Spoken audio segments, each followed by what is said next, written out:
I never thought my world would shatter like this. The white envelope trembled in my hands, and I could feel my fingers losing their grip on reality. Kaden's name was printed on the invitation card in elegant gold letters, and seeing it made my chest constrict so tightly I thought I might collapse right there in my tiny apartment. This wasn't just a piece of paper. This was the final nail in the coffin of everything we'd built together, everything I'd foolishly believed would last forever. The apartment felt smaller than usual, the walls closing in as I stared at those words. You are cordially invited to celebrate the union of Kaden Pierce and Evelyn Hartford. My breath came in short, painful gasps. I wanted to rip the card into pieces, burn it, pretend I'd never received it, but I couldn't move. I just stood there, frozen, feeling every ounce of hope drain from my body like water through a shattered glass. 2 months ago, everything changed. We'd been lying in bed together, his arm wrapped around my waist, when he suddenly pulled away. The temperature in the room seemed to drop 10 degrees. He sat up, wouldn't look at me, and I knew something terrible was coming. When he finally spoke, his voice was flat, emotionless, like he'd rehearsed the words 1,000 times. I can't do this anymore, Martin. I need someone stable. Stable. That word echoed in my mind for weeks afterward. What did stable even mean? We had stability. We had love. We had 3 years of memories, of late-night conversations, of planning a future together. But apparently none of that mattered. I wanted to scream at him, to demand an explanation that made sense, but all I could manage was a pathetic whisper asking why. He finally looked at me then, and his eyes were cold, distant, like he was looking at a stranger. My family expects certain things from me. They need me to marry someone who fits into their world, someone they can understand, someone they can understand. Translation: not an Omega, not me. His family had always been old money, traditional, stuck in their outdated beliefs about how society should function. I knew they'd never fully accepted me, but I thought Kaden was stronger than their prejudices. I thought what we had was worth fighting for. I was wrong. He left that night, took his things, and walked out of my life like I meant nothing. I spent the next few weeks in a haze, going through the motions of daily life while feeling completely hollow inside. My friends tried to help, tried to get me to talk about it, but how could I explain the depth of that betrayal? How could I put into words the agony of being discarded like I was nothing more than an inconvenient phase in his life? Then, 3 weeks ago, everything got infinitely more complicated.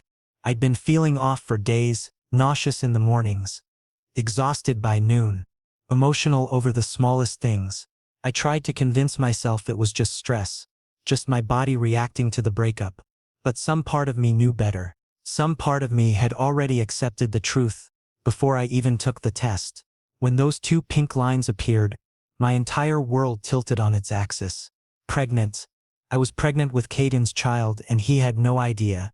He was gone, planning a future with someone else, while I was left carrying the physical evidence of what we'd shared. The irony was almost funny. Almost.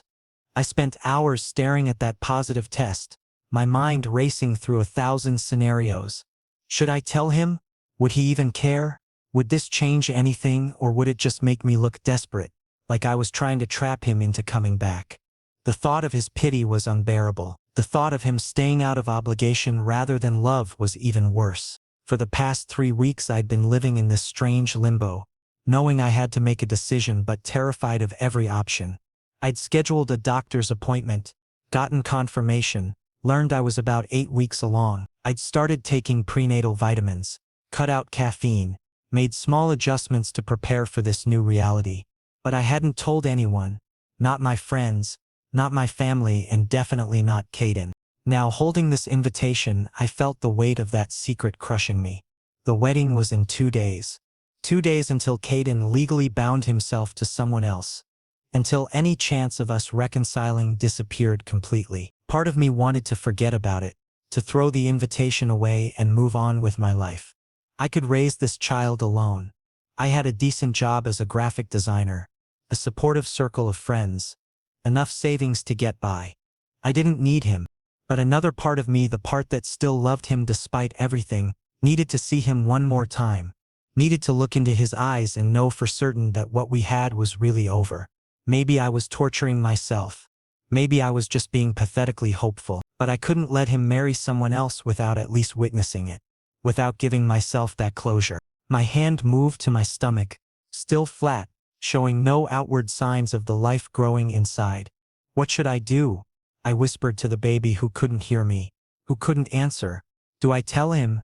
Do I let him go? The silence in my apartment was deafening. Outside, I could hear the sounds of the city.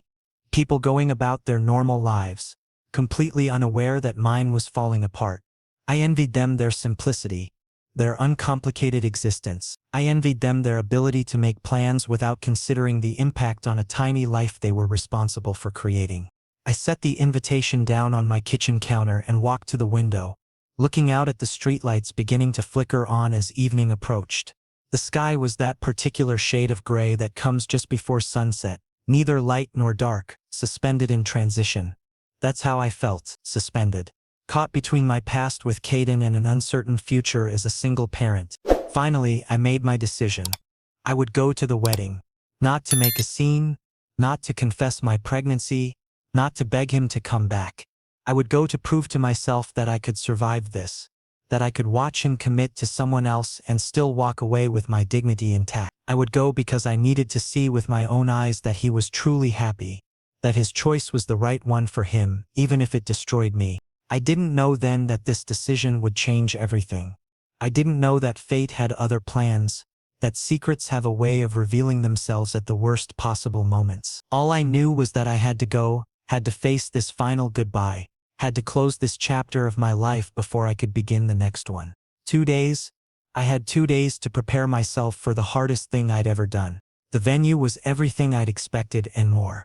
The kind of place that screamed wealth and privilege. With soaring ceilings, crystal chandeliers that probably cost more than my annual salary, and floral arrangements so elaborate they looked like they belonged in a museum. I stood in the doorway, my heart hammering so hard I thought everyone must be able to hear it, and tried to convince myself I could actually do this. Guests milled about in their designer clothing, sipping champagne and laughing with the easy confidence of people who'd never known financial struggle. I felt completely out of place in my simple black suit, the only formal wear I owned that still fit properly. I'd lost weight over the past 2 months, stress stealing my appetite, though the pregnancy had recently started bringing it back with a vengeance. Speaking of the pregnancy, I'd been feeling increasingly unwell all morning. The nausea had been brutal, forcing me to spend 20 minutes hunched over my toilet before I could even attempt to get dressed. I'd managed to keep down some crackers and ginger tea, but my stomach still felt unsettled, queasy in a way that made me question the wisdom of coming here at all. I should leave. The thought hit me like a physical blow. This was a mistake. What was I even hoping to accomplish? I started to turn around to make my escape before anyone noticed me. When the ceremony music began, the crowd started moving toward their seats, and I found myself swept along with them, too polite or too cowardly to push against the current. I ended up near the back, partially hidden behind a tall man with broad shoulders. Perfect.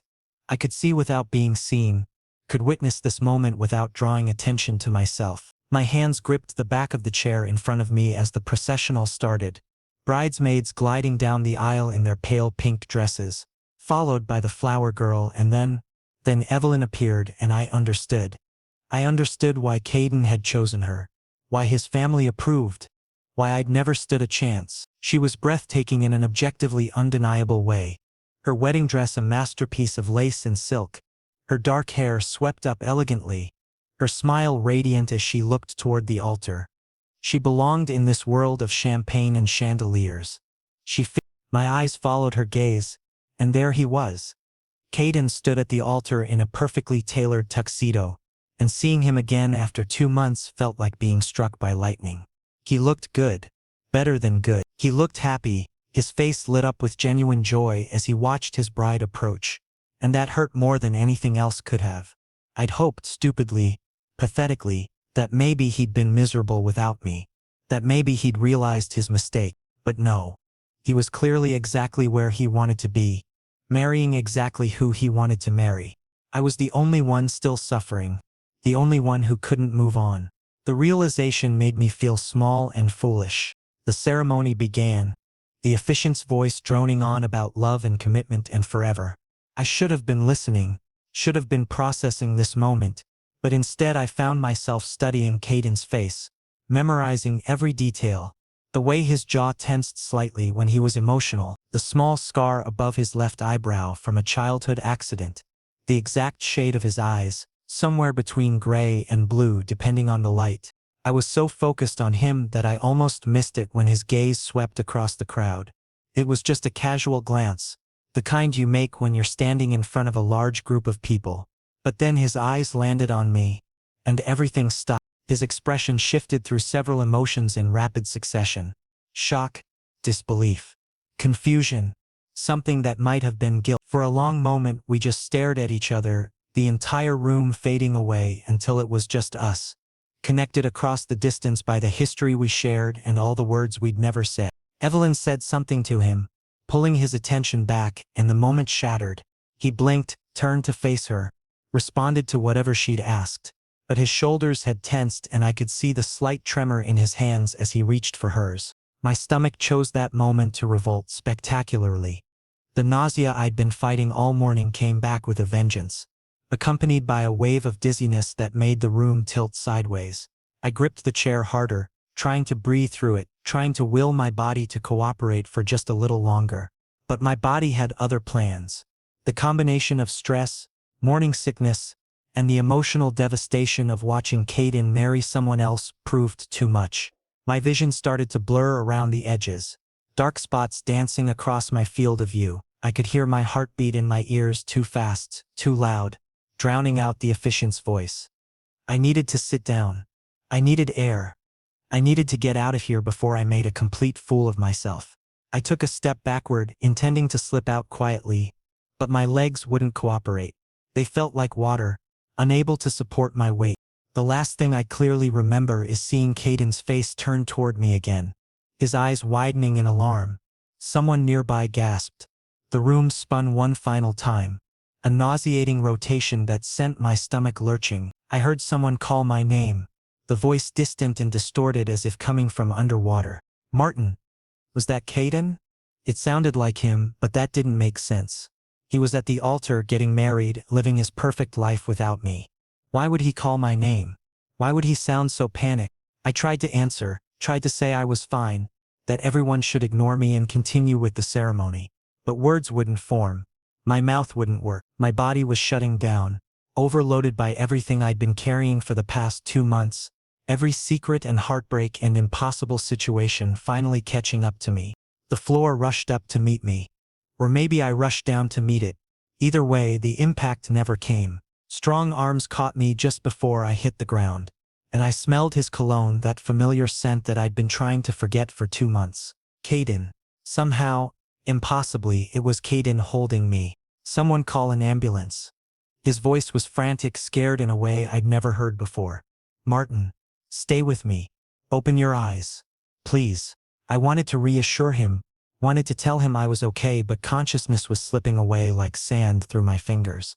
The last thing I felt before everything went dark was his hand on my face, gentle and terrified, and his voice breaking as he whispered my name over and over like a prayer.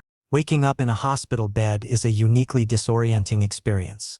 The sterile smell hit me first, that distinctive combination of antiseptic and industrial cleaning products that every medical facility seems to share. Then came the sounds, the steady beeping of monitors, the distant murmur of voices in the hallway, the soft hiss of air through the ventilation system. I kept my eyes closed for a moment longer, trying to piece together how I'd ended up here. The wedding. Kaden. The dizziness. Oh God. My eyes snapped open, and the first thing I saw was the white ceiling tiles above me, one of them with a small water stain in the corner. I turned my head slowly, taking in the IV in my arm, the blood pressure cuff, the various machines monitoring my vital signs. A private room, I noticed. Someone had paid for a private room. Then I saw him. Kaden sat in the chair beside my bed, still wearing his tuxedo pants and white shirt, though his jacket was draped over the back of the chair and his tie hung loose around his neck. His head was in his hands, elbows resting on his knees, and his entire body radiated tension and exhaustion. He looked like he'd been sitting there for hours. I must have made some sound, 'cause his head jerked up immediately. Our eyes met, and I watched his expression transform. Relief flooded his features, so intense it was almost painful to witness. His eyes were bloodshot, I realized. Had he been crying? Martin. My name came out rough, like he'd been screaming or crying or both. He lunged forward, grabbing my hand before I could even think to pull away. Thank God. You scared the hell out of me. My throat felt dry, my voice weak when I finally managed to speak. What happened? How long have I been here? About 4 hours. He squeezed my hand tighter and I could feel the fine tremor running through his fingers. You collapsed at the wedding. The paramedics said you were severely dehydrated and your blood pressure had dropped dangerously low. They ran some tests to make sure there wasn't anything seriously wrong. The tests. Oh no. The tests would have shown, Martin. His voice changed, became softer, more uncertain. The doctor told me about the baby, about your pregnancy. The world seemed to stop spinning. My worst nightmare, the scenario I'd been desperately trying to avoid, had just come true. Kaden knew about the baby and he'd found out in the worst possible way. On his wedding day because I'd been stupid enough to show up when I should have stayed home. I'm sorry. The words tumbled out before I could stop them. I'm so sorry. I didn't come there to ruin your wedding. I wasn't going to tell you. I was just, my voice cracked and I had to stop. Had to take a breath before I could continue. I was just going to watch and then leave. I wasn't going to interfere with your life. I swear I wasn't. Stop. His voice was firm but not angry. Just stop apologizing.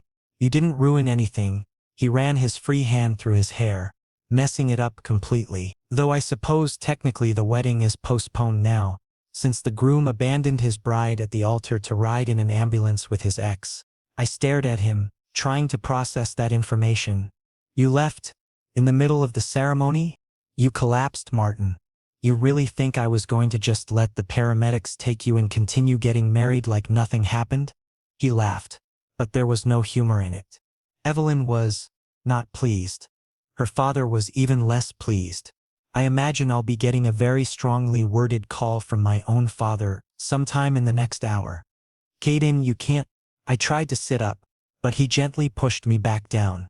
You need to go back. Fix this. Explain that it was just a medical emergency, that I'm nobody important. You can still salvage the wedding. You can still. Nobody important? He cut me off and now there was anger in his voice, though I didn't think it was directed at me. You're carrying my child, Martin. How exactly does that make you nobody important? I didn't have an answer for that.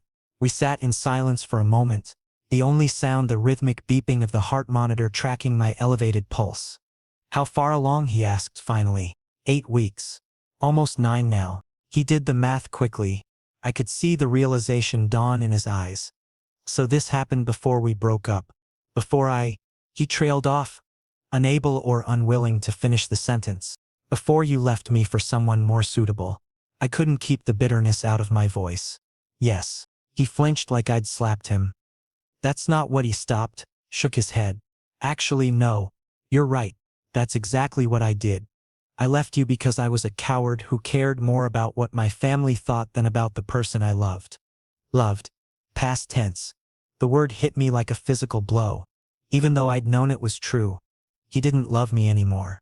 He'd moved on, found someone better, someone his family approved of. This situation didn't change that. You don't have to do this, I said quietly. The guilt trip, the concerned act. I know you have obligations to Evelyn and your family. I'm not asking you for anything. I can handle this on my own. Handle it on your own. He repeated my words slowly, like he was tasting them, finding them lacking. You mean raise my child without me? Go through the pregnancy alone? Do all of it without any support? People do it all the time. But you shouldn't have to. His intensity surprised me. This is my responsibility too, Martin. This baby is half mine. I can't just walk away and pretend it doesn't exist. You walked away from me easily enough. The words came out sharper than I intended, but I was too tired and emotionally raw to take them back. He absorbed the hit without arguments, his jaw tightening. You're right, I did. And that was the biggest mistake I've ever made. He leaned forward, his eyes searching mine. But I'm not making that mistake again. I'm not walking away from you or our child. What about Evelyn? What about your family? What about all those things that were more important than me 2 months ago? I hated how desperate I sounded. Hated the hope that was starting to bloom in my chest despite my best efforts to crush it. I don't know, he admitted. I don't have all the answers, but I know I can't marry Evelyn now. Not when you're here pregnant with my baby. Not when He stopped abruptly, seeming to reconsider whatever he'd been about to say. Not when you what? He shook his head. Nothing. It doesn't matter right now. What matters is making sure you're okay. Making sure the baby is okay. Everything else can wait. I wanted to argue, wanted to push him away before he could hurt me again. But I was exhausted, physically and emotionally drained, and some small, weak part of me wanted to believe him. Wanted to believe that maybe, just maybe, things could be different this time. The baby's fine, I said instead. The doctor already checked. Said everything looks normal for 9 weeks. Relief washed over his face again. Good. That's good. He squeezed my hand once more, then seemed to realize he was still holding it and slowly let go. You should rest. You've been through a lot today. So have you? I pointed out. Your wedding day didn't exactly go as planned. No, he agreed, a strange expression crossing his face. But maybe that's not a bad thing. Before I could ask what he meant, a nurse entered the room, clipboard in hand, and the moment passed. She checked my vitals, asked me a series of questions about how I was feeling, and informed me that the doctor wanted to keep me overnight for observation. Kaden never left, sitting quietly in his chair while the nurse worked, his presence a constant reminder that everything had changed. After she left, I closed my eyes, suddenly overwhelmed by exhaustion. I felt Kaden's hand cover mine again, gentle and warm, and heard him whisper something I couldn't quite make out. Sleep pulled me under before I could ask him to repeat it, dragging me down into blessed unconsciousness where I didn't have to think about weddings or pregnancies or impossible situations. When I woke again several hours later, he was still there, keeping watch like he had every right to be. And despite everything, despite all the hurt and betrayal, I felt safer than I had in months. Coming home from the hospital felt strange, like returning to a place that was simultaneously familiar and completely foreign. My apartment looked exactly the same, but everything had changed. The secret I'd been carrying alone was now shared, and somehow that made it feel more real, more terrifying, more permanent. I expected to be alone again, expected Kaden to drop me off with some platitudes about staying in touch and then disappear back into his life with Evelyn.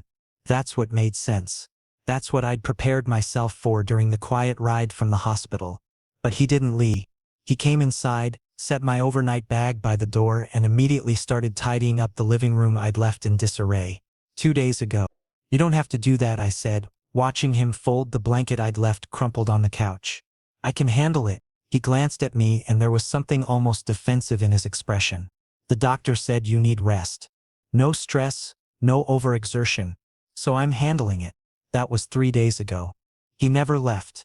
Well, technically he left every night around 11, but he came back every morning at 7 with fresh bagels and fruit, like he'd appointed himself my personal caretaker. I didn't know what to do with this version of Kaden, this attentive, domestic version who remembered I liked my coffee with oat milk and knew exactly how I preferred my eggs scrambled. By the 4th day, I'd stopped protesting.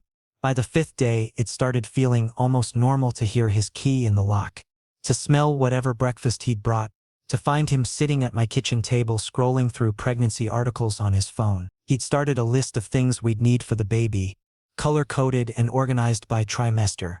It was so thoroughly Kaden that it made my chest ache. On the 6th evening, I found him in my kitchen attempting to make dinner.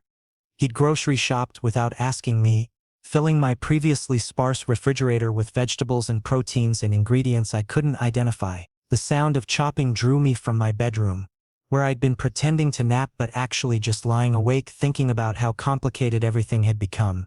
What are you making? I asked, leaning against the doorframe. Pasta primavera.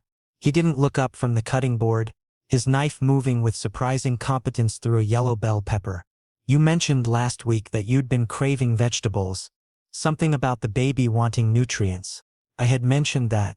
In passing, barely a comment, but he'd remembered and acted on it, and I didn't know what to do with that information. I watched him work in silence for a moment, noticed the way his shoulders had relaxed since that first tense day at the hospital.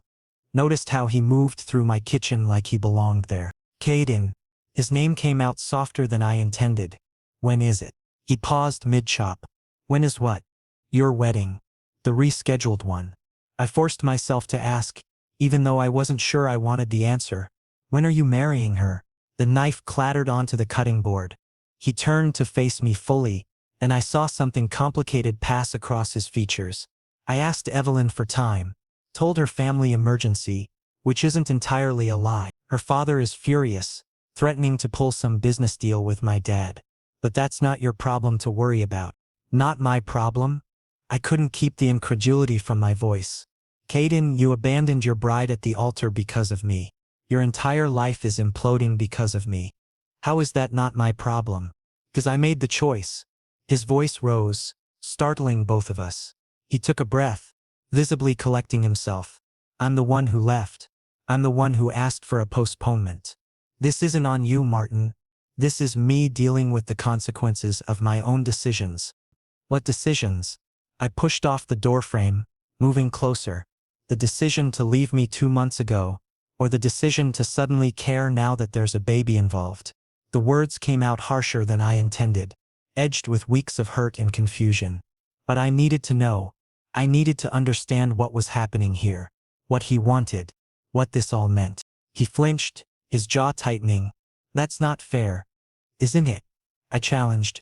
You told me you needed someone stable, someone your family would accept. What's changed? Why are you here cooking dinner in my kitchen instead of planning your honeymoon with your perfect, stable fiancé? Because I can't stop thinking about you. The confession exploded out of him, loud and raw in the small kitchen. Because I haven't stopped thinking about you since the day I walked out. Because every morning I woke up next to Evelyn felt like a lie. I was telling myself, because when I saw you collapse at that wedding, I realized that nothing in my life matters if you're not okay. The silence that followed was deafening. We stood there 3 feet apart, both breathing hard like we'd run a marathon. I wanted to believe him. God, I wanted to believe him, so badly it physically hurt. But I'd been burned before, and the scar tissue was still fresh. I don't want your guilt, I said finally, my voice barely above a whisper. If you're here because you feel responsible, because you think you owe me something, then please just go. I've spent the last 2 months learning how to live without you. I can keep doing it. I can raise this baby alone. He crossed the distance between us in 2 strides, his hands coming up to frame my face with a gentleness that made my breath catch. Look at me. When I didn't immediately comply, he repeated it, firmer. Martin, look at me. I did. Met his eyes and saw something there that looked almost like desperation. This isn't guilt, he said, each word deliberate and clear. This isn't obligation or responsibility or anything else you're thinking. I'm here because I want to be. Because the thought of you going through this alone makes me physically ill. Because that baby is mine, ours, and I'll be damned if I miss a single moment of this. But Evelyn, I don't love Evelyn. The interruption was gentle but absolute. I never loved Evelyn. I thought I could learn to, thought that would be enough. I was wrong. My heart was hammering so hard I thought it might bruise my ribs. Then why did you leave me? His thumb brushed across my cheekbone, catching a tear I hadn't realized had fallen. Because I was a coward. Because I let my family's expectations matter more than my own happiness. Because I convinced myself that doing the right thing was more important than doing the thing that felt right. He leaned forward, resting his forehead against mine. I've regretted it every single day since. I wanted to pull away, to protect myself from the possibility of more hurt. But I was tired. So tired of fighting, of being strong, of pretending I didn't still love him. So instead, I just stood there, breathing in his familiar scent, feeling his hands warm against my skin, and let myself hope that maybe, just maybe, this time could be different. I need time, I whispered. I need to know you're certain about this. Because I can't. My voice broke. I can't survive losing you again. You won't. His voice was fierce, absolute. I swear to you, Martin, you won't lose me again. Whatever it takes to prove that to you, I'll do it. The pasta burned while we stood there in my kitchen, holding each other like we were the only solid things in a shifting world. And for the first time in 2 months, I felt something that might have been peace. 3 weeks passed, and Kaden kept his word. He showed up every single day without fail, sometimes with breakfast, sometimes with random pregnancy books he'd found, once with a ridiculous stuffed elephant that he claimed our baby absolutely needed. He never pushed for more than I was ready to give, never demanded declarations or decisions. He just showed up and stayed, steady and constant in a way I'd forgotten he could be. My 12-week ultrasound was scheduled for a Thursday morning, and I'd been planning to go alone. I'd gotten used to handling medical appointments by myself, had developed a system for staying calm and composed even when I was terrified, but when I mentioned it to Kaden the night before, something shifted in his expression. "I'd like to come," he said carefully. "If that's okay with you, I'd like to see the baby." I should have expected it. Of course he wanted to come. But the thought of sharing that moment, of letting him into something so intimate and terrifying, made my chest tight with anxiety. What if something was wrong? What if he saw the baby and realized this was all too real, too complicated, and decided he'd made a mistake? Still, I heard myself saying yes. Heard myself giving him the address and time. Watched him enter it into his phone with the kind of focused attention he usually reserved for important business meetings. It felt significant somehow, this choice to include him, like I was making a decision I couldn't take back. The waiting room was crowded when we arrived, filled with couples in various stages of pregnancy. I noticed how Kaden's hand found the small of my back as we checked in, a possessive, protective gesture that made several people glance our way. An alpha and an omega here for an ultrasound. We probably looked like any other expectant couple, except I couldn't shake the feeling that everything about us was held together with tape and hope. When they called my name, I stood on shaky legs. Kaden rose with me, his presence solid and grounding at my side. The ultrasound technician was a middle-aged woman with kind eyes and efficient hands. She had me lie back on the examination table, had me lift my shirt to expose my still relatively flat stomach, and began prepping the equipment. "First baby?" she asked conversationally, squirting cold gel onto my skin. "Yes," Kaden answered before I could, and his voice held so much wonder and terror that the technician smiled. "Exciting time," she said. "Let's see how your little one is doing." The first image on the screen was incomprehensible to me, just grainy gray shapes that could have been anything. But then she pointed explaining what we were seeing, and suddenly I could make out the distinctive curve of a head, the tiny flutter that was a heartbeat, the impossibly small limbs that would someday be arms and legs. "There's your baby," the technician said warmly, measuring right on track for 12 weeks. Strong heartbeat at 65 beats per minute. "Everything looks perfect." Perfect. Our baby was perfect.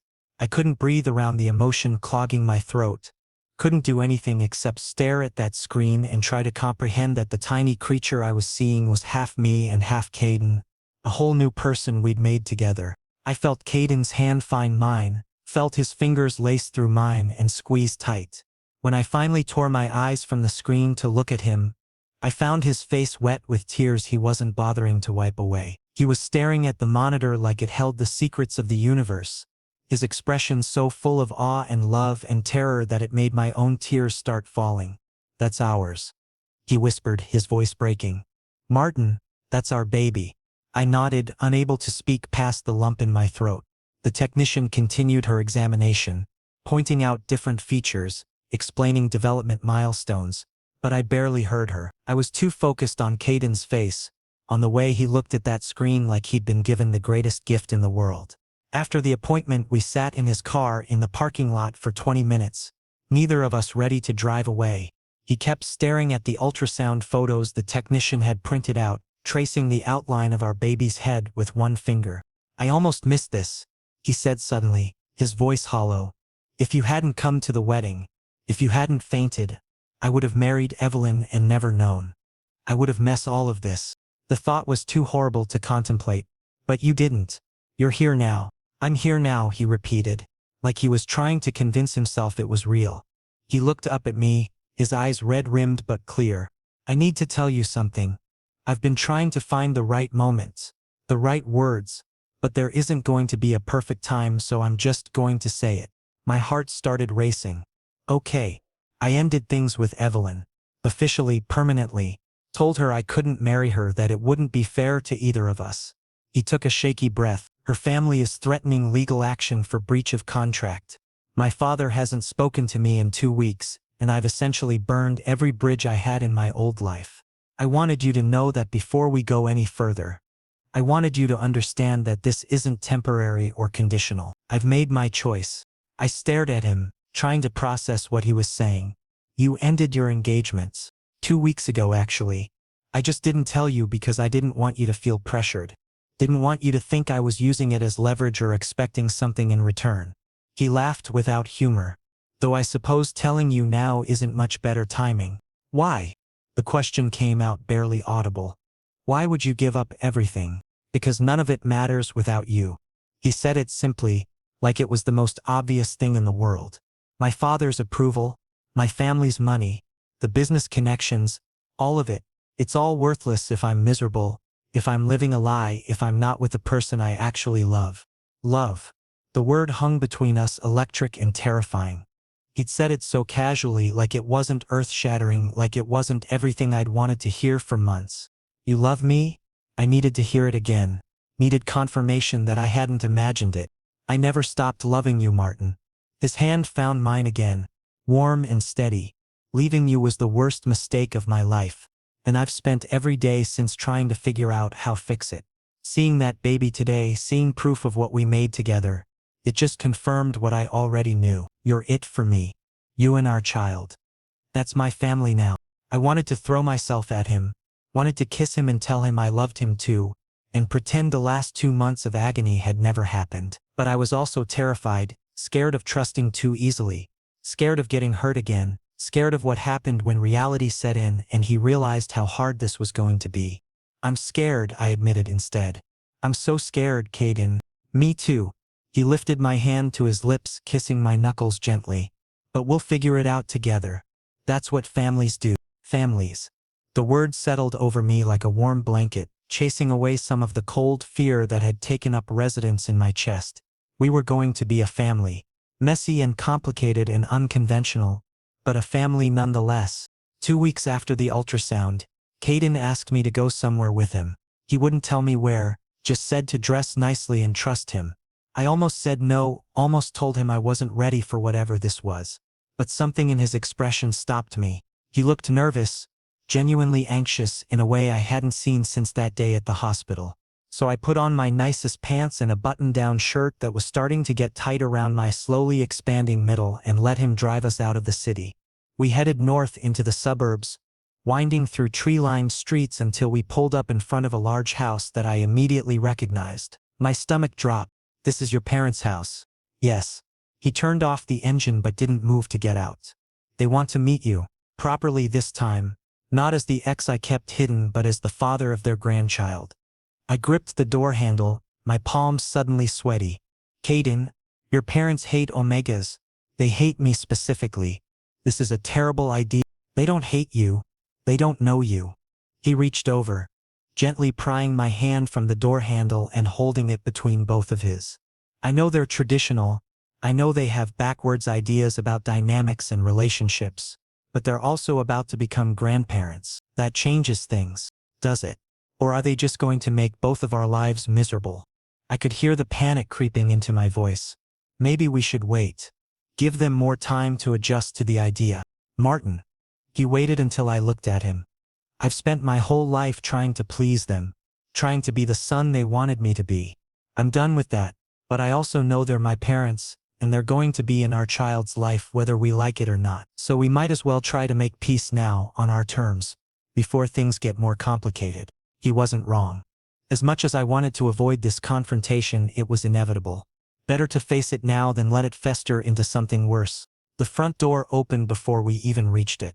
Kaden's mother stood in the doorway and I braced myself for coldness, for judgment, for all the subtle and not so subtle ways she could communicate her disapproval. But instead she just looked tired, older than I remembered from the few times I'd glimpsed her before. Kaden, she said quietly. Martin, come in, please. The house was exactly as imposing as I remembered, all high ceilings and expensive furniture and family portraits that screamed old money. Kaden's father was waiting in the living room, standing by the fireplace with his hands clasped behind his back. He looked at me with an expression I couldn't quite read, something between disapproval and resignation. "Sit," he said, gesturing to the couch. It wasn't quite a command, but it wasn't friendly either. I sat, Kaden immediately claiming the seat beside me, close enough that our shoulders touched. The gesture of solidarity didn't go unnoticed by his parents. For a long moment, nobody spoke. The silence was suffocating, broken only by the tick of an antique clock on the mantel. Finally, Kaden's mother took a seat in the chair across from us, her posture perfect, her hands folded neatly in her lap. "Your father and I have been discussing the situation," she began, and I noticed she was looking at Kaden, not me. "We understand that you've ended your engagement to Evelyn Hartford. Her family has been quite vocal about their displeasure." "I'm aware," Kaden said evenly.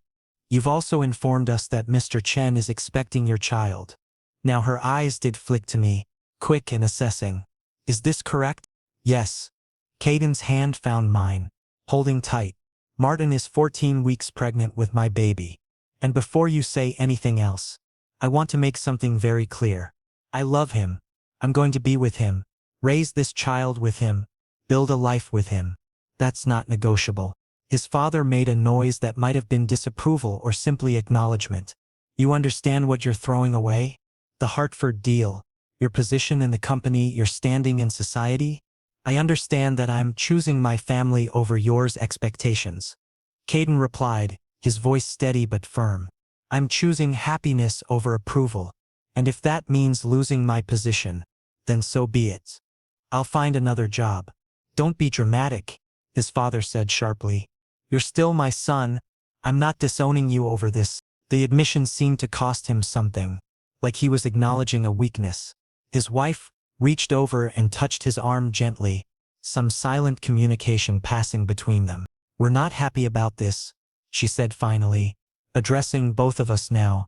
"We had different plans for Kaden's future, different expectations, but we're also not going to abandon our son or our grandchild." She paused, her expression softening almost imperceptibly. "We'd like to try to make this work, if you'll let us." I hadn't realized I'd been holding my breath until it all came out in a rush. This wasn't acceptance, not really, but it was better than outright rejection, better than the cold dismissal I'd been expecting.